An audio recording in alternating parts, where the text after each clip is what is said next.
Hello મિત્રો, આજે આપણે બનાવીશું શાહી પનીર સબ્જી. સબ્જી બનાવવા માટે પહેલાં ટામેટાં, ડુંગળી, આદુ, લસણ, મરચાં, કાજુ લઈશું અને ખડા મસાલા તૈયાર કરીશું.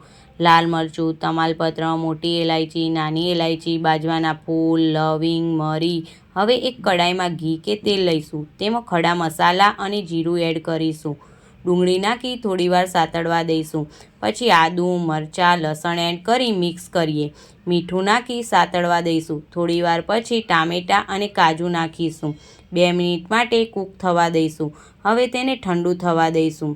પછી તેને મિક્સર જારમાં ગ્રાઇન્ડ કરી લઈશું. કડાઈમાં તેલ ગરમ કરવા મૂકીશું. તેમાં તમાલપત્ર, લાલ મરચાંનો વઘાર કરીશું. પછી જે ગ્રેવી તૈયાર કરી છે તે એડ કરીશું. તેમાં હળદર, લાલ મરચું, ધાણા જીરું, દહીં એડ કરી 2 મિનિટ માટે કૂક થવા દઈશું. પછી તેમાં 1 ચમચી તાજી મલાઈ એડ કરી બધું મિક્સ કરીશું. તેમાં હવે 1 ચમચી ખાંડ અને થોડું પાણી એડ કરીશું. ગ્રેવીમાંથી તેલ છૂટું પડે પછી તેમાં પનીરના પીસ કરી તેને ગ્રેવીમાં એડ કરીને હલાવી લઈશું. 1 મિનિટ પછી કસૂરી મેથી અને લીલા ધાણા એડ કરીશું. હવે તૈયાર છે શાહી પનીર સબ્જી. Thank you for watching.